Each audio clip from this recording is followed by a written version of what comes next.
Hi. And then I did a thing that I never do, which I identified myself as Jimmy's wife, which was so gross.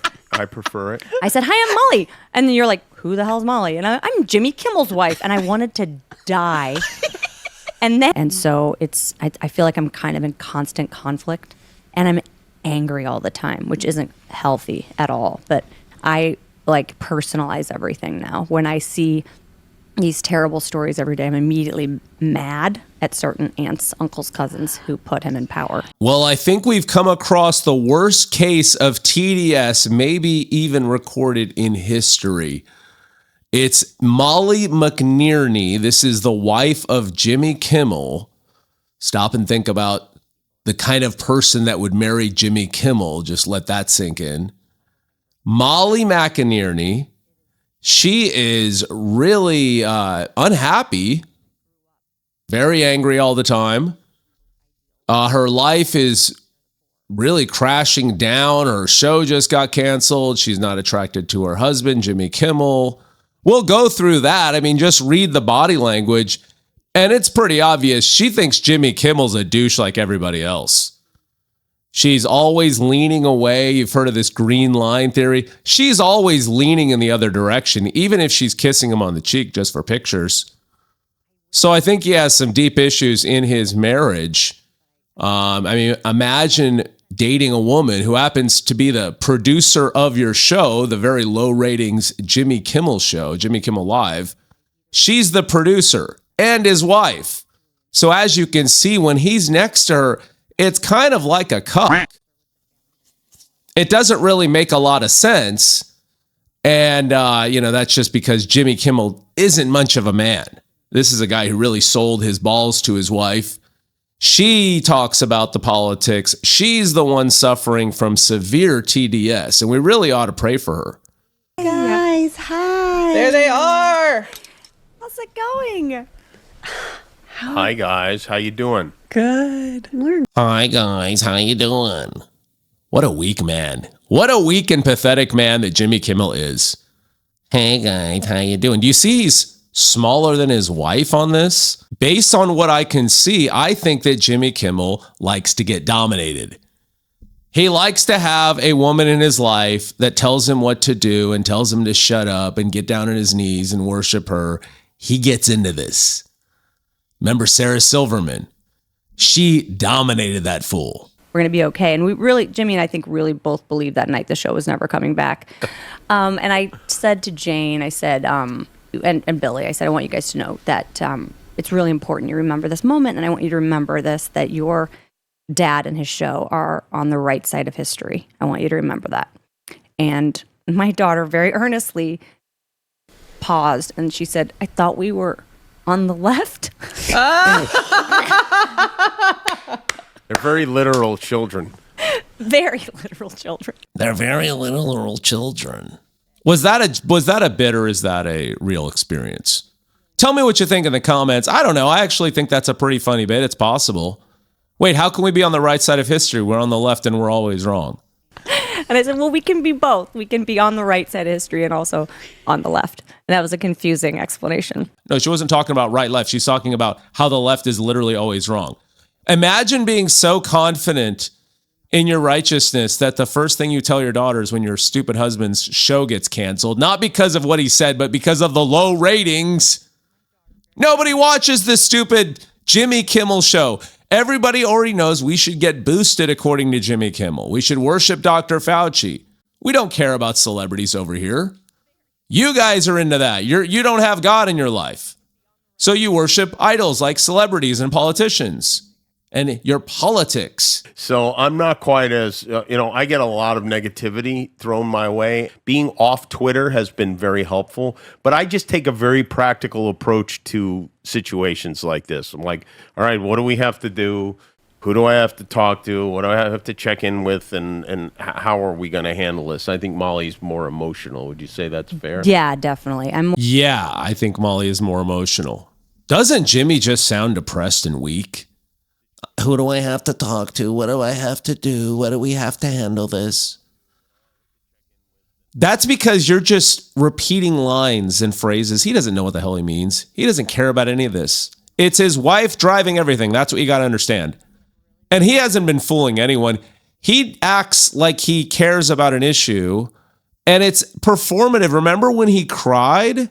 Let's be honest, it was a terrible night last night. It was a terrible night for women, for children, for the hundreds of thousands of hardworking immigrants who make this country go, for healthcare, for our climate, for science, for journalism, for justice, for free speech. It was a terrible night for poor people, for the middle class, for seniors who rely on Social Security, for our allies in Ukraine, for NATO, for the truth and democracy and decency. And it was a terrible night for everyone who voted against him. And guess what? It was a bad night for everyone who voted for him, too. You just don't realize it yet. He cried on national television. It's a humiliation ritual with Jimmy. That's his thing. He likes to be dominated, guys. He's the kind of guy who gets turned on when you spit in his face and tell him he's scum. His wife does it all the time. I think Molly's more emotional. Would you say that's fair? Yeah, definitely. I'm more emotional. I'm definitely more. She gets madder. I get really mad. I get emotional. I get easily rattled. But she gets mad. She gets easily rattled. She gets emotional. Yeah, this is called derangement syndrome. This is something you're supposed to get treated. You got to go to therapy for this. Maybe she's awakening. I feel like there's a confession. She's letting herself be honest and say, wow, I'm really unhappy. I'm really angry. I'm emotional. I'm easily irritated. Look how miserable my husband is. Why did I marry him? These are the things going through the mind of Molly McNearney. I think suspended means come back, but it just didn't feel like that to me at the time. But I will say also, I really love getting under his skin. Yeah. Mine? No. Trump's, yeah. I know. Look at how sad he is. He knows that she thinks about Trump more than she thinks about him. I really like getting under his skin. Jimmy Kimmel got a little bit excited. Ooh, are you going to dominate me and humiliate me now? Oh, Trump. That is beta cuck energy if I've ever seen it, guys. Somebody call 911. Jimmy Kimmel has no testosterone. I really love getting under his skin. Yeah. Mine? No.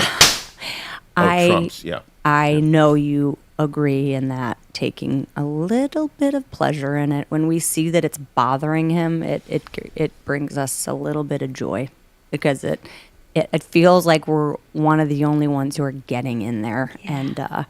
And he hates it so much that he has to respond. And I love that. It's so childish to respond. Childish. It's like, just complain privately. Like, Why wouldn't you respond? If somebody's attacking you, why wouldn't you respond? Doesn't mean he hates it. I don't hate responding to people that are talking about me. I look for it as an opportunity to make fun of them for free. When somebody goes at you, you get a free shot back. I love to take the free shot. Doesn't mean I hate it. I love it. Someone says, you look like this, you look like this. I jump on theirs. I look at their profile pic. I find something to make fun of. I go back at them. I feel a sense of joy, but they don't have joy. Look at Jimmy Kimmel. He looks miserable. His wife is dominating him in the frame, and I don't even believe she's taller than him. He's really kind of sulking there. Her shoulders are wider than his. Is anybody noticing this? What happened to Jimmy Kimmel? Is this Ozempic, guys? Diabetes. Is this Ozempic or Monjaro? taking a little bit of pleasure in it. When we see that it's bothering him, it brings us a little bit of joy, because it feels like we're one of the only ones who are getting in there. Yeah. And he hates it so much. She is saying we get a little bit of joy when Donald Trump gets angry in response. No, you're obsessed with Donald Trump. That's called the derangement syndrome. Oh, I bet he's so angry. He's thinking about me all the time. No, he's not thinking about you. You're mentally ill. You're not that important. Nobody watches Jimmy Kimmel. Jimmy Kimmel never has funny viral clips. No one thinks he's funny. We just make fun of him. Don't you get it? Oh, they get so mad and they post those clips where my husband looks like a total beta. Thankfully, my immediate family all they did not vote for Donald Trump. Okay. They did the first time, a few of them. We flipped them the second time. It's weird. When Donald Trump was first elected, I was so upset. We all were. But I remember thinking, I understand it because I grew up in a very conservative Republican house. I mean, I bought my dad a Rush Limbaugh tie in high school. I voted Republican straight ticket, and that's what I was told to do. So you came from a good Christian upbringing. You ruined it by marrying Jimmy Kimmel because he's got some domination kink that you want to fulfill. And then I left St. Louis, Missouri, and I met people from different backgrounds, and I started to understand different things and different needs and different people. And there's like a little bit of sympathy I have for people in my family that I feel are kind of being deliberately misinformed every day. And they're deliberately being misinformed every day, and they believe it. But it hurts me so much because of the personal relationship I now have, where my husband is out there fighting this man. Look at the guy that's fighting. Come on. You have a better chance of beating Donald Trump in some sort of fight than Jimmy Kimmel. Look at him, looking small. Your shoulders are wider than his. If somebody doesn't get over there and get him a testosterone dose, I don't know if he's going to make it. He's going to turn into a woman before our eyes. What a sad man. If he didn't have a beard, he would look like probably Ellen Page, I'm guessing. My husband is out there fighting this man. And to me, them voting for Trump is them not voting for my husband and me and our family. And So them not voting for Trump means they're not voting for you. Everything is personal. This is called a mental issue. This is an issue. This is how to be angry, miserable, irritable, emotional. And Jimmy Kimmel is not enough of a man to say, hey, why don't you put away the phone and live in the real world? We're rich. We shouldn't be sad all the time. Everything's going pretty good for us. Maybe you're worried about things that aren't really happening. And I unfortunately have kind of lost relationships with people in my family because of it. This is not just Republican versus Democrat for me anymore. It is, to me, it's family values. And it's really hard for me because I grew up believing in these Christian ideals of taking care of the sick and taking care of the poor. And I don't see that happening with this Republican Party. And so I feel like I'm kind of in constant conflict, and I'm angry all the time, which isn't healthy at all. But I personalize everything now. Look at that. You're in constant conflict. You're angry all the time. You know this isn't healthy. You know you're always angry. Maybe, just maybe, your family's values are a little bit better than yours. I mean, if your values are causing you to be miserable all the time, what good are they? Maybe your view of the world is distorted. And Jimmy Kimmel, look at the body language. I mean, he looks miserable, guys. This guy has lost his will to live the way I see it. He's got a crazy wife over here that he doesn't have the balls to speak truth to. She's lost. She's rethinking her life. She's looking at him and saying, you're just an idiot that's going to repeat whatever I say. And I don't even know why I think what I think. It's making me miserable. And so I feel like I'm kind of in constant conflict, and I'm angry all the time, which isn't healthy at all. But I personalize everything now. When I see these terrible stories every day, I'm immediately mad at certain aunts, uncles, cousins who put him in power. And it's really hard. And I wish I could deprogram myself in some way, but I get really angry. And I've sent many emails to family right before the election saying, I'm begging you, here's the 10 reasons not to vote for this guy. Please don't. And I either got ignored by 90% of them or got... Yeah, you're the crazy one. Why are you sending messages to people telling them 10 reasons why they shouldn't vote for someone? Have you ever considered for 1 second that you have the problem? It seems like she is. She's saying, I wish I could deprogram myself. Jimmy Kimmel just sitting there. He's so sad, guys. He's been supporting her in this because he's getting dominated, don't you see? He hasn't been allowed. He doesn't have the safe word for when it's okay for Jimmy to be the man again. He's always getting dominated. And you can see how unhappy, miserable, angry. She's having conflict with family members. She's sending around lists. Their values aren't good enough. They don't support me and my husband. The world's against us. It's definitely caused a strain. I've definitely pulled in closer with the family that I feel more aligned with. And I hate that this has happened, It feels silly. Part of me goes, don't let politics get in the way. But to me, this isn't politics. It's truly values. And we're not aligned anymore. Yeah, you're better than everybody else. This is the typical Democrat. You guys all know them. We all have these people. You guys aren't as good as me. I have more values. I care about starving children. I care about poor people. You don't care about anybody. I'm better than you. You know they're addicted to so many meds and supplements and adrenaline type things. You know she's dosing everything they can give her. She's rich. Jimmy Kimmel can't get a dose of testosterone to save his life, unfortunately. I don't know, his wife keeps hogging all of it. It is a sad sight to see. I used to watch Jimmy Kimmel on The Man Show. Imagine, believe it or not, kids, he used to have a show called The Man Show. Imagine that. Jimmy Kimmel used to have a show called The Man Show. Look at him now. This is too funny. This is too funny. You couldn't script it better. The guy who considered himself a big, tough man is the weakest, most pathetic, dominated excuse for a cuck. All I see when I see Jimmy Kimmel is a little guy in a gimp suit who's getting whipped and he's getting punished because he doesn't want to be a good little liberal like his crazy wife. They have Cousin Molly's Instagram, and I give them facts every day, and they just seem to be ignoring them, and that's what bothers me. Okay? So they can watch Fox News all day, but the hard part for me, it's a strange position to be in, is like you personally know two humans in your life you're related to. Our jobs here, we don't tell lies. We tell jokes, but we are literally scouring the news every day, presenting people the facts, followed by jokes. And look at Jimmy Kimmel's even smiling. Look at Jimmy Kimmel smiling. He's like, this is ridiculous. We're supposed to be a comedy show. You're acting like we're a news show. Why should people trust you?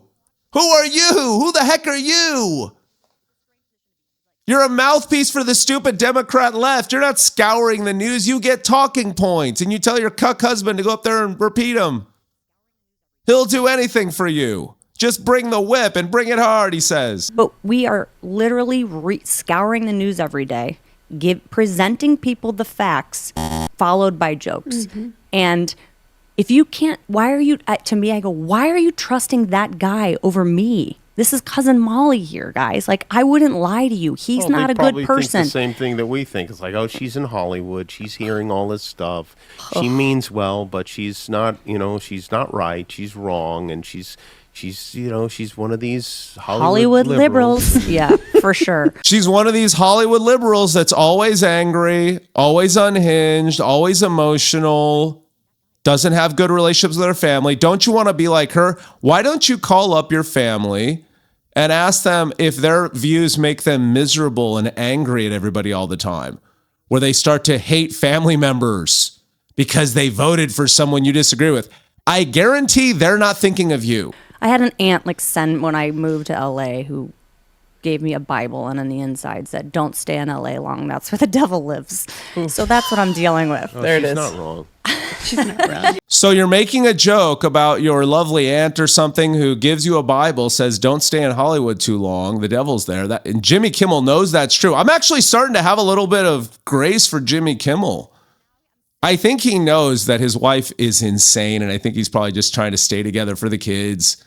She'll probably take him to the cleaners. I mean, she is the most type of unhinged. So imagine his life dealing with her. Most of her life is spent being angry and hopped up about what Donald Trump said today. She doesn't care about what Jimmy Kimmel's doing. He's an afterthought. What Molly, I think, is saying is I'm only alive to her as long as I'm on television. Yes, and then you're dead. Yes. And then I don't even exist. Saturday and Sunday don't even see you. Yeah, you're dead. He's her mouthpiece. Nobody respects their mouthpiece. And Jimmy Kimmel, it's kind of too bad. I mean, I can see he's like, yeah, the devil's definitely here. We're stupid Hollywood liberals that are unhinged. But we're right about things. Can't you see how well it's working out for me? I'm only on 12 prescription medications. Yummy. Gave me a Bible, and on the inside said, "Don't stay in LA long. That's where the devil lives." So that's what I'm dealing with. There it She's is. not wrong. She's not wrong. And now I'm sitting on a couch with them. Do you guys, when you have And how about that? Sitting on a Bible? Have some respect for the Word of God. This is not your booster seat. And that's why she's higher up in the frame than Jimmy Kimmel, is because she's sitting on a Bible, guys. Think about what's going on over there. I just think that she's got some deep spiritual problems. Remember, my theory is that a lot of people with Trump Derangement Syndrome also have a lot of spiritual issues as well. This is when your mind is messed up, it's hard to have your spirit right. And it's clear her mind and spirit is totally screwed up, and her husband's is totally defeated and getting dominated, but he's not enjoying it this time around. yeah. It's really, it's hard not to feel defeated. It really is. Well, I think that's enough Jimmy Kimmel humiliation and Molly McNearney TDS for this video. I have lots more clips from this same podcast where I'm going to need your help to decipher what is going on. Let me just say, Jimmy Kimmel was sliding into the DMs of one of the ladies in that lesbian couple. And everyone got really uncomfortable. And there was some real weird symbolism that I'm going to need your guys' help to decipher. So please like and subscribe. Get ready for the next one. Have an amazing day. And I'll see you in the next one. I went, "Oh, hi, Glennon, Abby, hi." And then I did a thing that I never do, which I identified myself as Jimmy's wife, which was so gross. I prefer it. I said, "Hi, I'm Molly." And then you're like, "Who the hell's Molly?" And I'm Jimmy Kimmel's wife. And I wanted to die. And then